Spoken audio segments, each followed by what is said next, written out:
before you know, I have an agenda, by which I mean I have notes. So there may be some times when it doesn't look like I'm making direct eye contact. It's just because I'm taking a look at my outline. So initially, I want to start by thanking everyone. Thank you to Matt and to the Nebraska Writers Collective for inviting me to this birthday party. Thank you to the other poets who will be joining me in this series. I don't know if you know, but this is actually a 4 Friday series. This is the second of 4. And so I thank Rachel McKibbens, who had a great workshop last week that is available to review on the YouTube if you want to take a look and see those prompts. And the rest of the artists that I will come back to later on. And thank you, of course, to all of you who are sharing my birthday with me. Woo! All right, so just really quickly, a very quick Zoom review. So we all know how to work the things that may affect us in this conversation. So whatever screen you're looking at right now, if you go down to the bottom of it, you're either seeing my face really big or you're seeing a grid of all participants' faces. Underneath that, if you bring your cursor down, you'll see a bar of options. To the very left, you'll see a mute. Automatically, everybody starts muted, and it's just, you know, just to make sure for the sake of recording. Matt, are you recording? I am. I just started.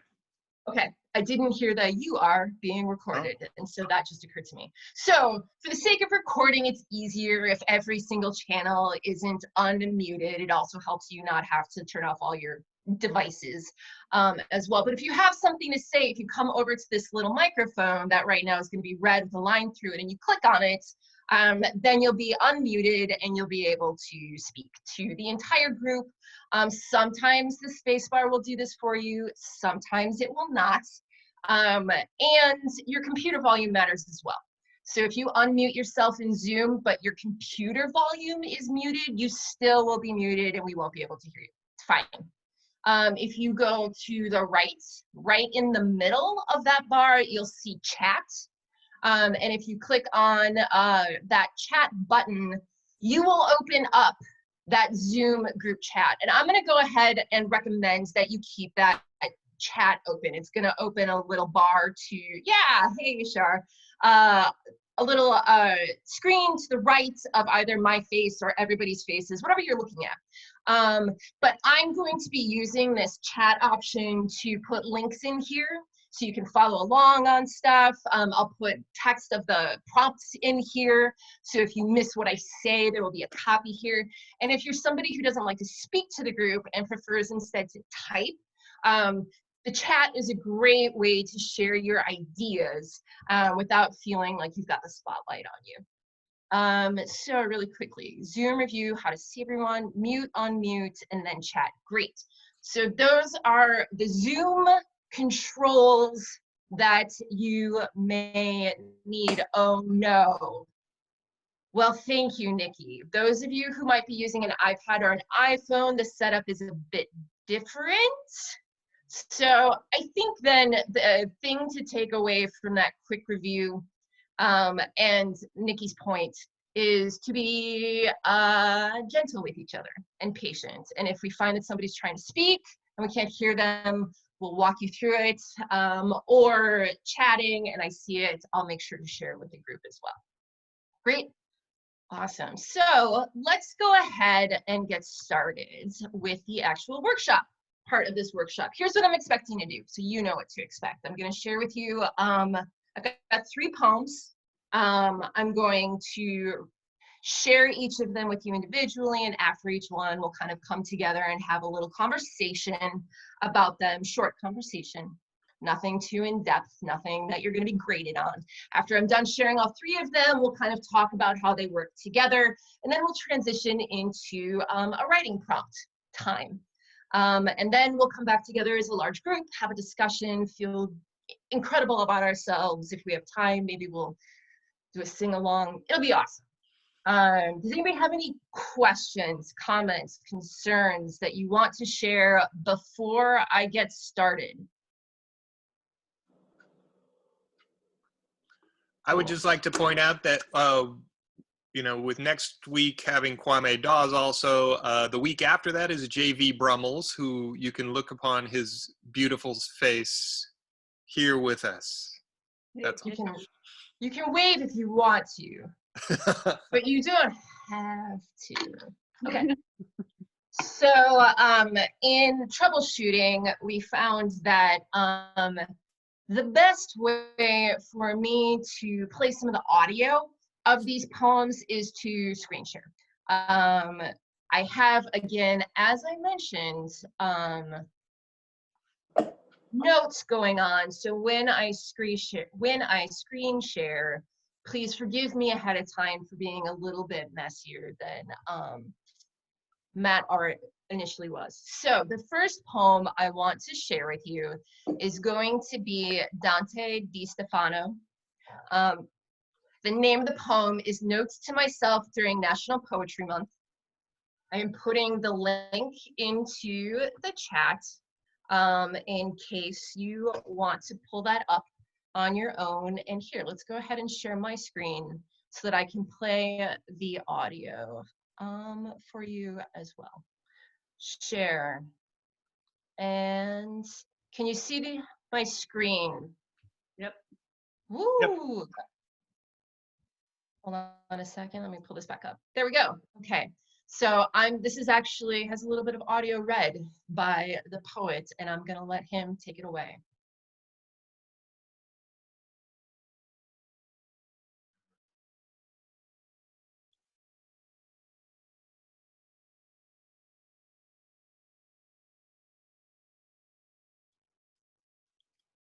I'm not getting the audio. Are others? Oh, hold on a second. Say that again. I'm not hearing it. Anybody None else? at all. So it's not like, oh, you know what? Let me read this poem to you. In that case, the nice thing is we don't have to share the screen. So you have the link in the chat, so you can read along as I read this out loud. So, notes to myself during National Poetry Month 2020. Remember, bluets still sprout beneath your boots when you take your daughter for a walk by the river. Even though an orange snow fence surrounds the jungle gym in the park down the street, there's the low fork of a young oak to sit her in. Remember, even if the hoops have all been unscrewed from the backboards, you can still feign a hook shot for her. Remember, if the balcony is closed, sing through the wall. Find the riot, unquelled in the cherry blossoms center. Remember, beneath each scarf, bandana, and surgical mask, there is a throat that might break into sudden, surprising aria. Remember how astonished your daughter is at motorcycles and ladybugs, a pebble she finds in a neighbor's driveway, the stars, the moon, mayflies, streetlights seen from the window before bed. Remember, the image of your wife's brown hair sprawled on the pillow in the blue hour of any morning is worth more than all your poems.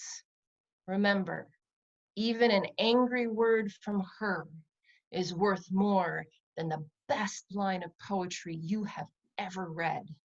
Remember, your poems cannot shelter you or make a roof for the ones you love. Remember, the earth's sole vacation is to astonish. Remember, the angels of the earth choir themselves with mouths full of sod.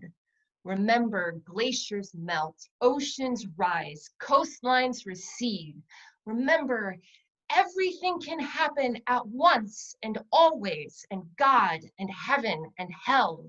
Remember, the world is inside you, the meadow between one clover and one bee. Remember, the world is sweet and spinning still. Okay, so with that for a minute. First question for the group, a vocabulary check. Are there any words here that we need to define? It's okay to raise your hand or not raise your hand or enter into the chat.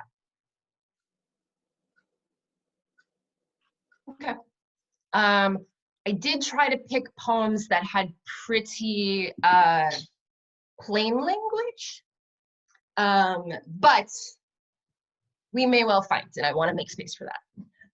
Okay, so what did you notice about this poem? What feelings did this poem give you?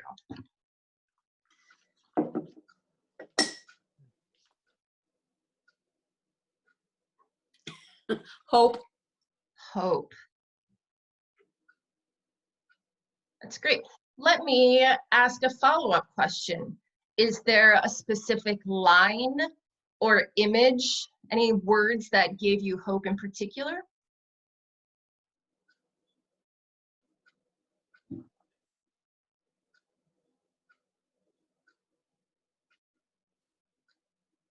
Well, he's reminding us that the world is still around us.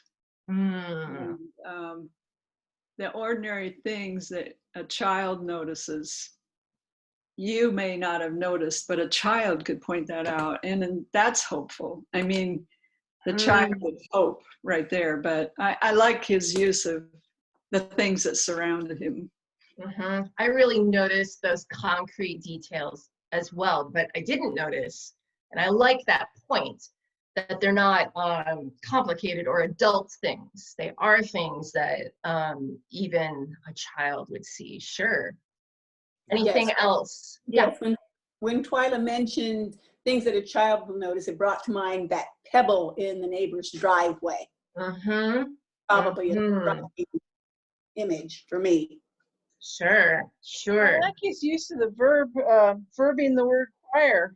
I'd never heard that before.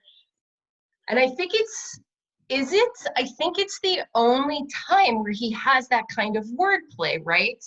Where there's a noun that's behaving like a verb in one of the sentences. So it really stood out to me too, sure. I thought it was interesting that the images, I think, were very positive and very detailed, but even though I think it's all going positive, it still was depressing to me as I went, you know. Ooh, is there anything that stood out to you, like any image or word or line that gave you that feeling?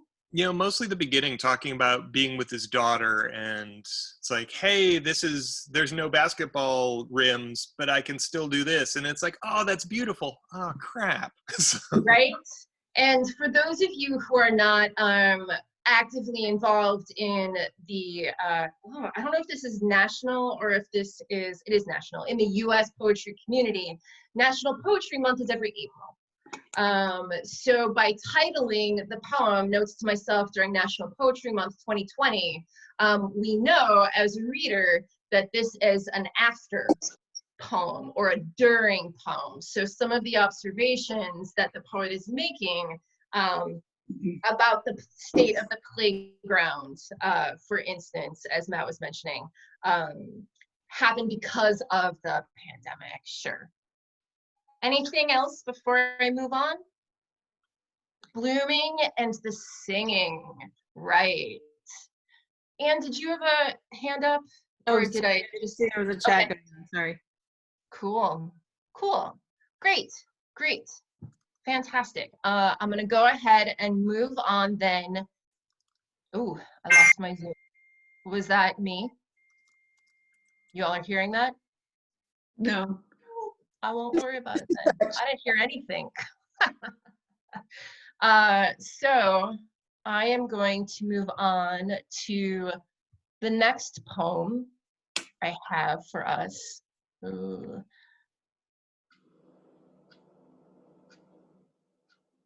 Which is The Opposites Game by Brendon Constantine. Ooh, sorry, here. Let me stop sharing and give you that. So you can watch it yourself if that is easier than looking at my shared screen while I read. Where did it go? Hello, Opposites Game. There. And so, The Opposites Game.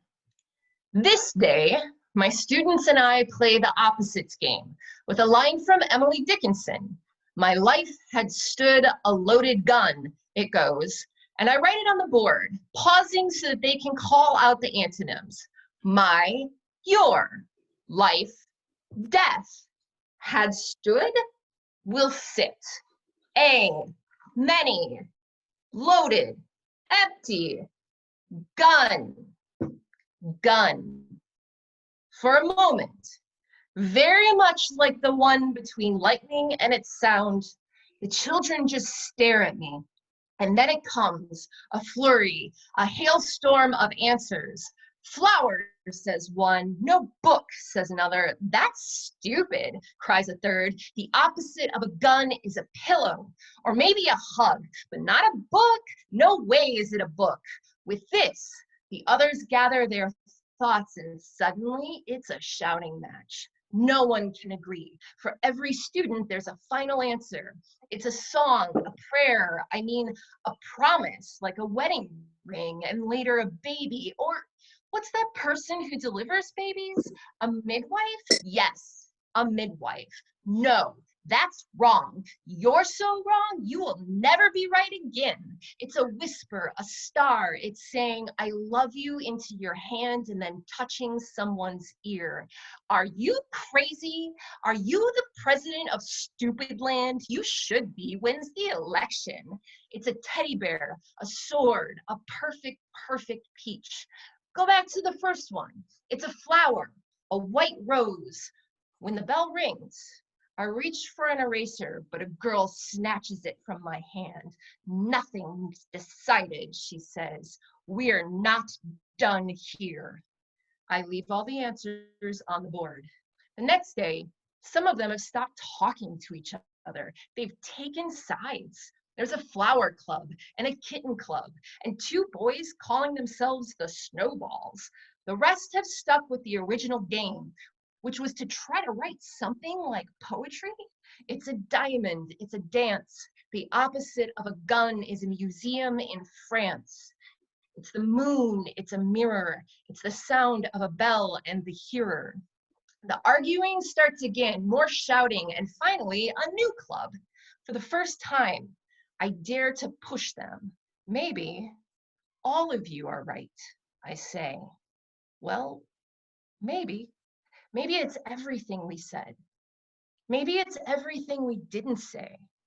It's words and the spaces for words. They're looking at each other now. It's everything in this room and outside this room and down the street and in the sky. It's everyone on campus and at the mall and all the people waiting at the hospital and at the post office. And yeah, it's a flower too, all the flowers, the whole garden. The opposite of a gun is wherever you point it. Don't write that on the board, they say. Just say poem. Your death will sit through many empty poems. All right. Sit with that for a second. Vocab check, any words that we need to define among each other?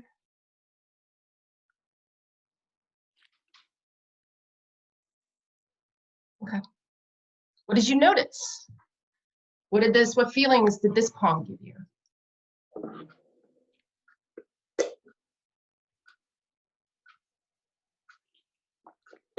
Cheeky. Ooh, and Rhoda, let me push you the way I've pushed everyone a little bit. Was there any image or word or line in particular that gave you that feeling, the cheekiness of it?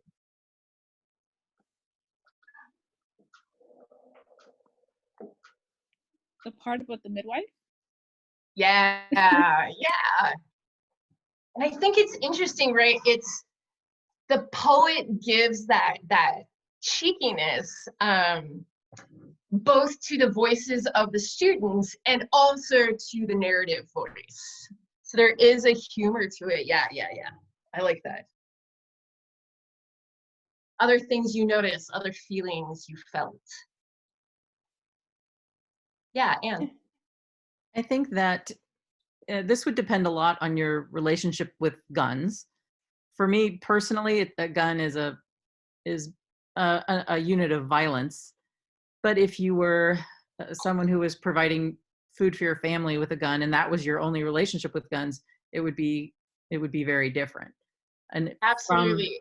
From the way the poem goes, it seems like it's much more in line with a gun as an act of a unit of violence or a vehicle for violence against other humans. Yeah, and a clue that I actually skipped right over. If you scroll up to the top, the Opposites game has a dedication for Patricia Maish. And does anybody know the story of Patricia Maish? Before I go ahead, and I had to Google it, so that wasn't a name I recognized immediately. But if you remember the grocery store shooting that injured an Arizona senator, Patricia Maish is the member of the public who grabbed the gun out of the shooter's hand, and who later was awarded by the state of Arizona as a hero. So that is, yeah, especially for those of you who are in Nebraska or or even Minnesota, like the Midwest, anywhere that has kind of a rural sensibility involved in conversations around guns. And is there anywhere that doesn't? I don't know that answer. But especially if you've got hunting as part of that conversation, I think that Anne's right, that framework can shift. And so that dedication gives us a clue as well into where the writer's point of view is coming from. Sure.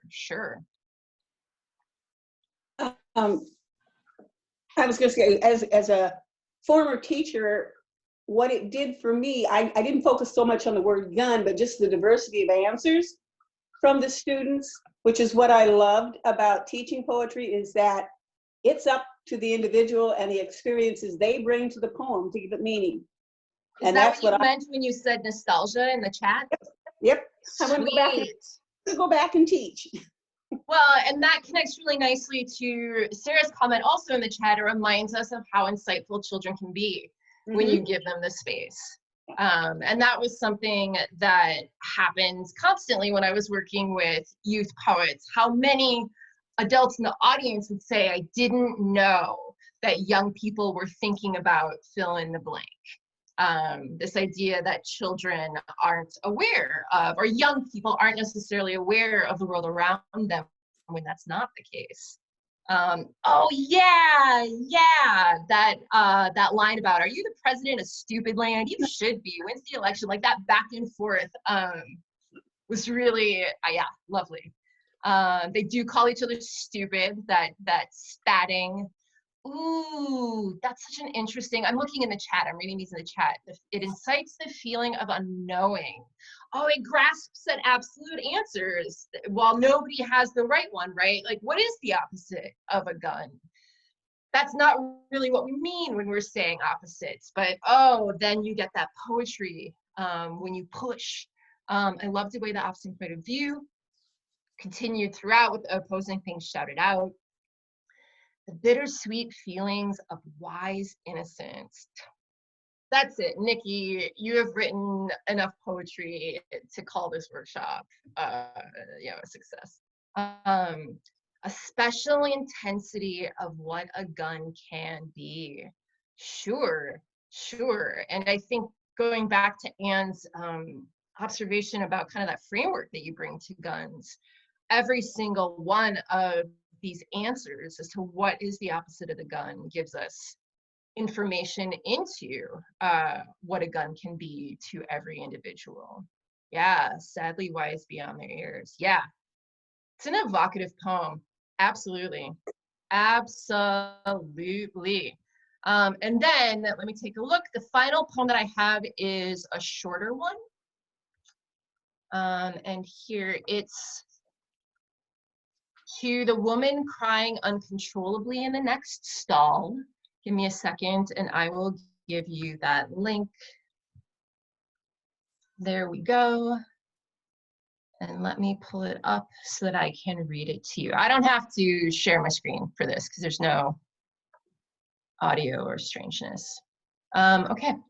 So, to the woman crying uncontrollably in the next stall.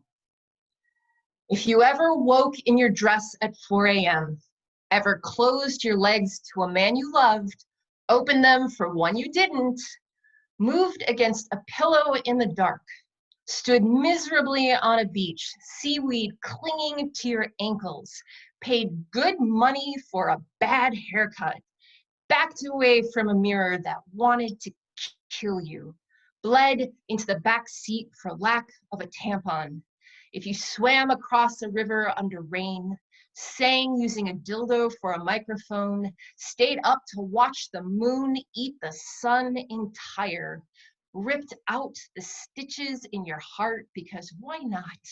If you think nothing and no one can, listen, I love you. Joy is coming. All right, so one more vocab check. Anybody have any words that they need to find?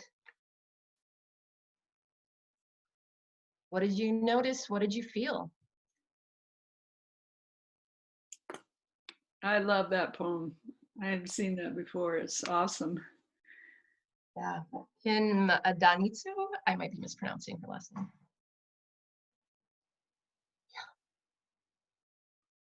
I love that it says just as much about the person speaking as it does about the listener.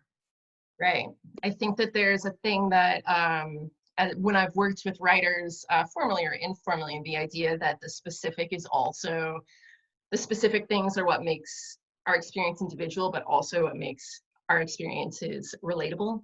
Mm-hmm. Mm-hmm. The in jams give it a feeling. Yeah, I love the line breaks. I, in fact, am reading it from a like notepad document where I broke it not according to where the poet did, but instead where the kind of ideas and sentences would be, just to ensure that I didn't get lost while I was reading it. Oh yeah, it makes you stop and go back, or at least it does to me. When I'm reading it, I have to stop and go back and figure out where the ideas split instead of the lines. Out the stitches from your heart. Nothing is sugar-coated, raw and exposed. An interesting observation. I'm going back and forth between the screens so that if anybody's like waving or something at me, I'll catch you. It is a poem that you might need to read more than once. Sure. If you're new to it, I mean, part of the reason I love this poem so much is that it like pops up over and over. And so I have had the chance over the years to read it a lot. Let's talk about all three poems. What do you think all three of these poems have in common? And what do they, another question to think about is, what do they say to or say about each other?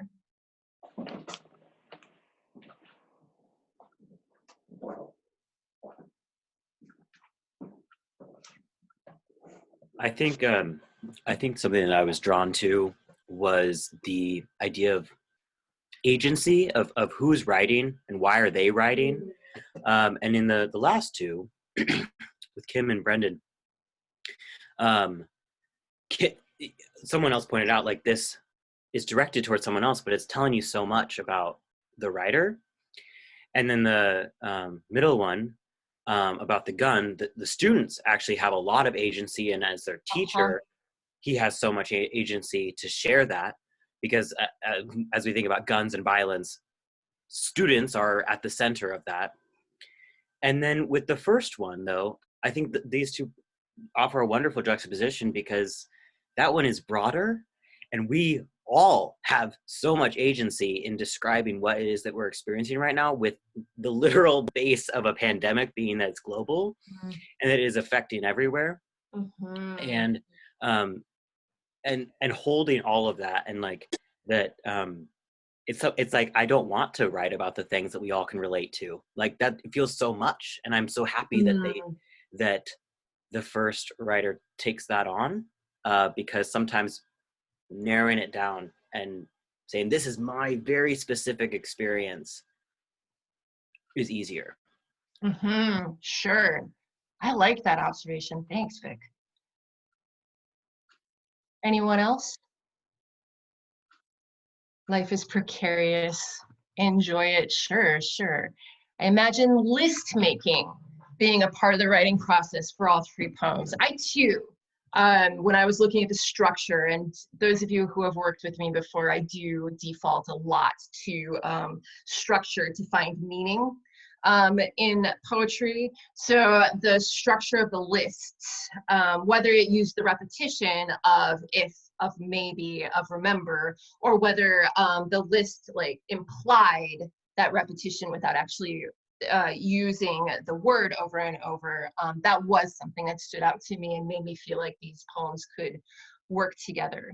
They're all speaking to the human experience. Right, yes, and yes, and I know we all know, but also I want to connect that with Vic's observation as well.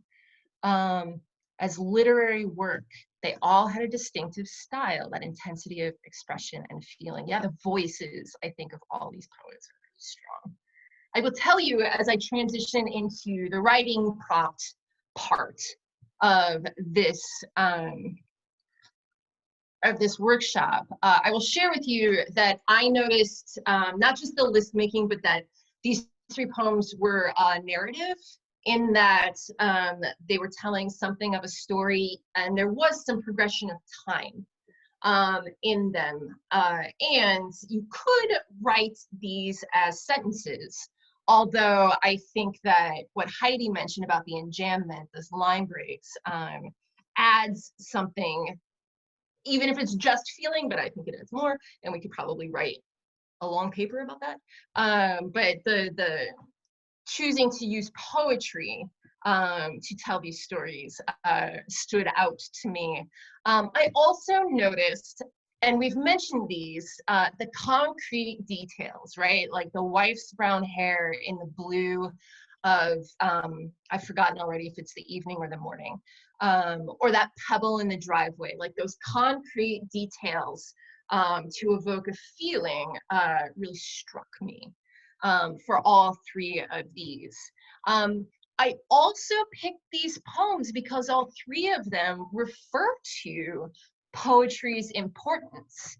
Even in that first poem, right, where De Stefano is talking about how other things are more important than poetry, he's using a poem to share this with the reader. And he's titled it to give us a framework of this is somebody who's thinking about poetry amid sort of this global crisis. And so that was something that really spoke to me, because it can be easy to forget how poetry and creative writing can be valuable, both as people who are creating and as people who are audiencing kind of in the midst of a crisis. And I find myself as a writer sometimes being skeptical about what is creative writing going to do for me or anyone when, you know, the world is falling apart. Yet, clearly, you know, here we are together sharing this for an hour, and these things are meaningful and are fulfilling, and it's good to have a reminder of this, especially as I start a new year. And all of you come to my birthday party right here, right now. Cool. So let me, we're gonna move forward into the writing section. So if you have paper and pen, paper and pencil, grab that. If you're somebody who types, that's fine. Just make sure that you're muted, because if you type and you're not muted, we can hear your keyboard. You might have heard me doing that a couple of times. So we're gonna start with a 2-minute free write. And if you are new to a free write, it's just 2 minutes of writing, stream of consciousness. We just want to get everything that's already in your head out onto the page. and to warm up your writing muscles, whether you are writing analog or typing. So this might, sometimes it looks like a journal. Sometimes it looks like a letter to yourself or to someone else. I know that I will repeat words or even one letter over and over until the next word occurs to you. What's important is that your pen never stops moving, or alternatively, your cursor keeps moving, so that your body and your brain start to come together. So 2 minutes, I'll keep time. I'll let you know when you've got 30 seconds left. So ready, set, go.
We've got about 30 seconds left. So if you have a thought that you need to finish, wrap it up. Otherwise, just keep going.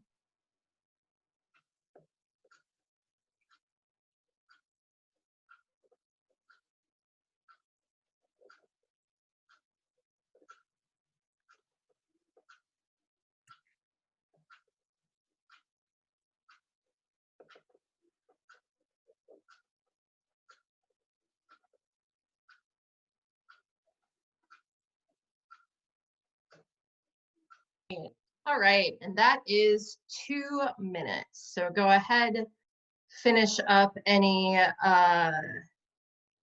word or sentence or thought, or give yourself some notes in case you've got something that you want to come back to and not forget about. Shake out your hands, get everything ready to go. All right, so I'm going to give you 2 writing prompts, and just the goal of this writing is not that you walk away from here with an entire finished poem in the next like 20 minutes. Instead, I'm trying to give you ideas that interest you enough to follow up after we've concluded.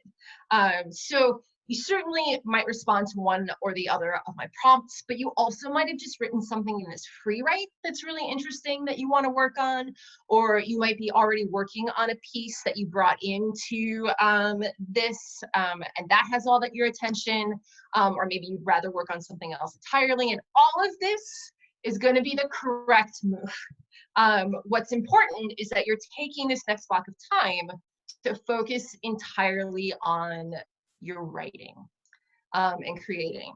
So prompt 1, everybody, let's just try it. If your heart doesn't like follow this, I'm going to ask you to do some lists, and then I'm getting some short lists, and then I'm going to set you free with a prompt. So give it a try. If not, you know, hold on to that disappointment, and I'll give you another prompt right afterward.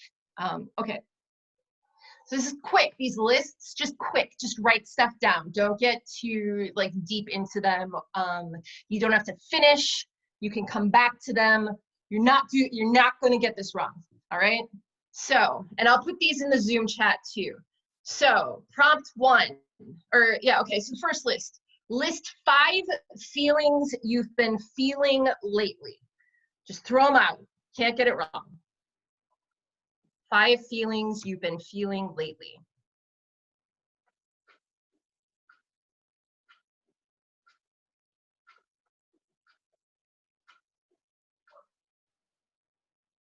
I'm going to give you like 30 seconds total. 10 seconds left.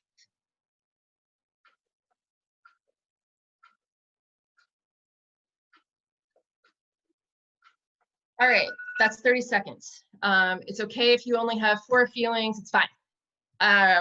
Take a look at those 5 feelings, and next to them, list their opposite feelings. So again, 30 seconds. Don't overthink it. It doesn't have to make sense. No one else is going to see this but you.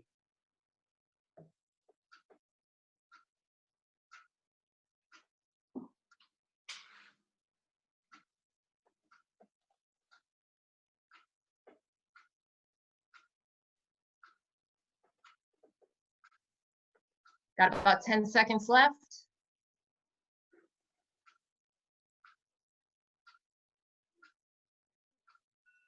Cool, so that's 30 seconds. It's okay if you don't have any opposites. It's fine, it's fine. You're doing good, you're doing well, is what I meant to say. So pick one of those feelings.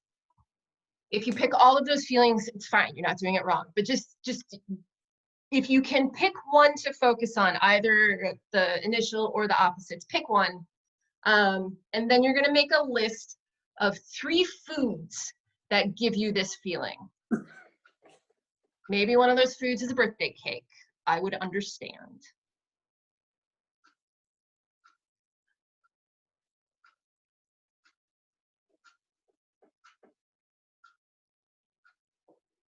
All right, I'm gonna move on. You don't have to be finished.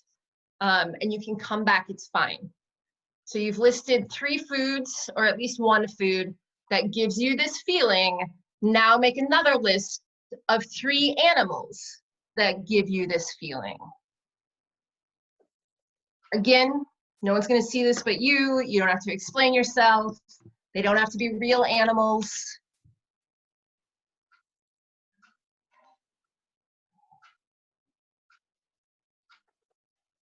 We're just quick getting some specifics down on the page. And this is going to be the final list, and I am rushing, and that's on purpose. Again, trying to not get us too attached to these lists. Final list. List 3 places that give you that feeling. And again, no one's going to see this but you. The place doesn't have to be a real place. The place could be inside of your rib cage, if you're a real poet from like a slam poet from 10 years ago. But 3 places that give you that feeling. Let's see. All right, so I'm rushing on purpose through these lists. You can go back to one of those lists if you want to add to it. If you decide that you picked the wrong feeling, that's fine. You can pick a different one. So here's the prompt. The prompt is to write about one of those animals making one of those foods in one of those places. And optimally, you wouldn't have to tell us what the feeling is in order for us to understand what the feeling is. Of course, you're in charge, right? So it could be 2 animals, it could be 2 places, it could be 2 foods, or you can mess around with it, it's fine. Again, the idea is that you are writing, and now you should have a bunch of lists of like nouns, like foods and animals and places and feelings that you can use to connect. So that's the first prompt. The animals are making the food, yes, but Heidi and everybody, if you decide they're eating the food instead, like they've invaded a picnic, that's fine. So here is that prompt in the chat, so you've got a copy of it. Write about one of those animals making one of those foods in one of those places. If this is not speaking to you, here is another prompt from Writer's Digest that is something completely different that you can use instead. So, the tooth fairy visits your house in the middle of the night, but she isn't just taking your children's teeth. What is she stealing, and how do you attempt to stop her? And there's that prompt. So now we're going to take about let's say 10 minutes, but it's probably going to be 7 to 8 minutes. And I'm going to shut up and we're going to take time, and I'll let you know when there are 5 minutes, 2 minutes, and 30 seconds left. If you have questions, chat me directly.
Okay, we've got 5 minutes left.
Okay, we've got about 2 minutes left.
All right, we've got about 30 seconds left. So if you are at a place where you want to make some notes to yourself so you can remember what your train of thought was and come back, now's the time.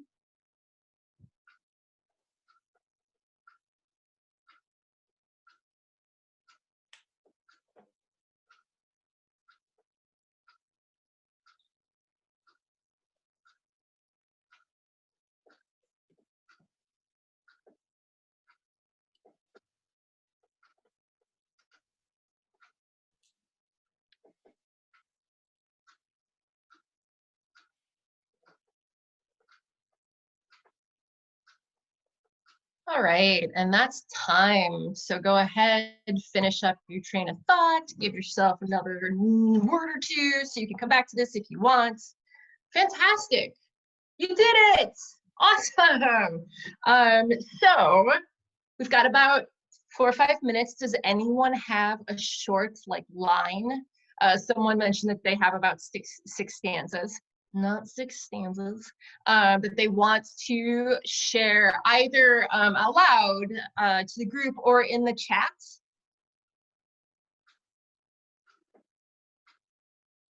Knowing, of course, that it's a draft, and so we're still all thinking about it.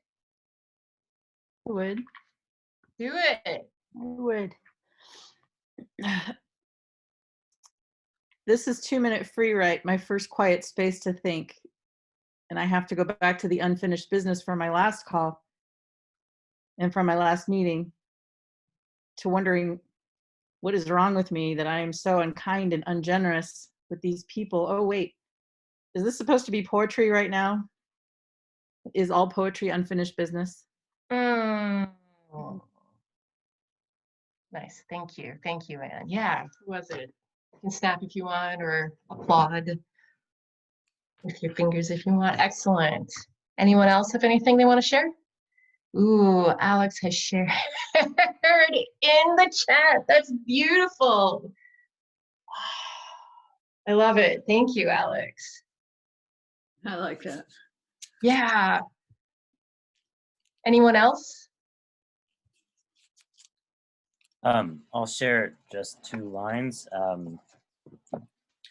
My mother, the robin, with her muted, rusty red bust made for my human boy head, is hatching eggs on the nurse's station.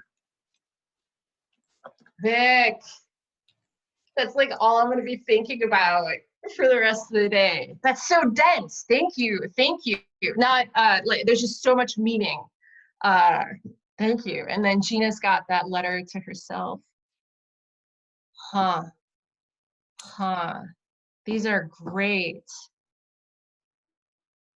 Oh, and I didn't ask for a list of verbs from anyone because I felt like there were already a lot of lists, but the verbs that people are using and how people are having stuff move and exist throughout these pieces, these lines are really lovely. Thank you.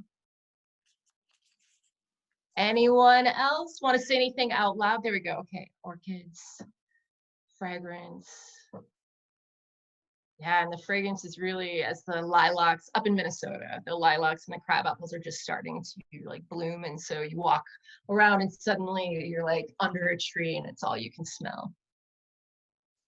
Open space too. Ooh, yeah, it is tough to be vulnerable and share everything behind a screen, especially when I knew it was going to be a large group. And so I didn't do a go around with introductions. Sure.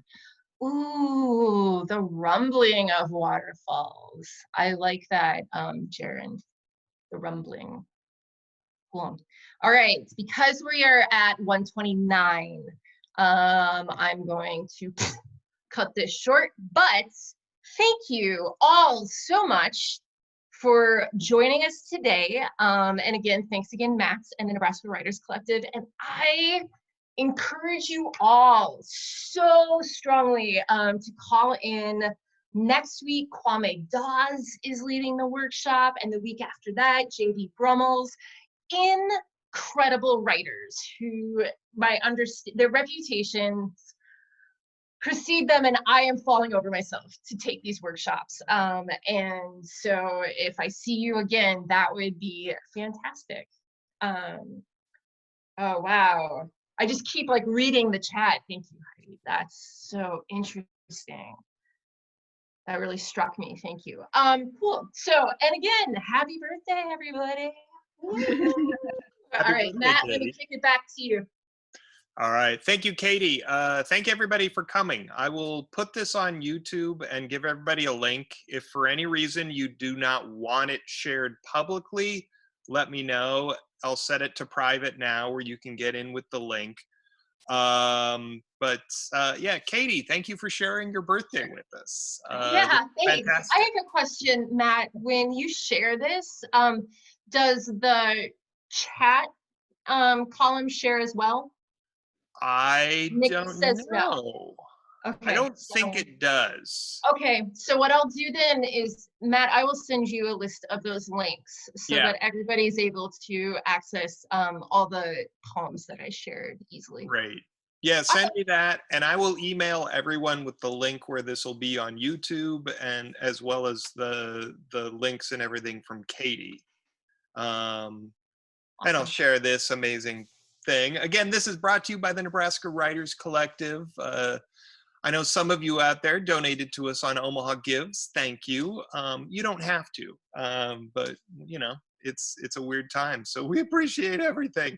And I'll leave this open for just a little bit so you can see anything you want to take from the chat. But otherwise, have a fantastic afternoon, everyone. Thank you all for coming. Happy birthday, Katie. Happy birthday, everybody. It's my birthday all around the world.